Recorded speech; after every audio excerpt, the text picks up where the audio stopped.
my goodness, oh my damn, oh my goodness, they're going ham. Oh my goodness, oh my damn, oh my goodness, they're going ham. This is how bacon is supposed to be. The fries, they blend so perfectly.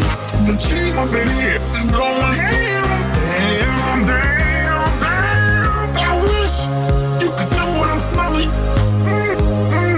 You bite the fry bites back, my man. Damn, damn, damn. Crispy crunch. Damn. Look at the bacon. Damn. Get yourself that double cheeseburger. Damn, damn, damn. Get a grocery bag. Damn. The cheese is oozing. Damn. Let's do this.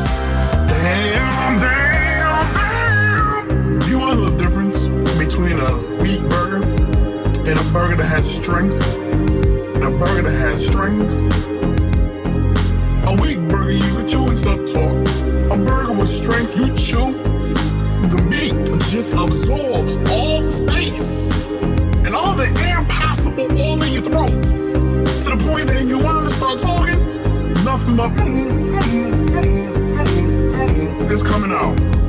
Word, skimmel-a-rinky dinky dink, skimmel-a-rinky dink. I love you. Oh my damn. This is how bacon is supposed to be.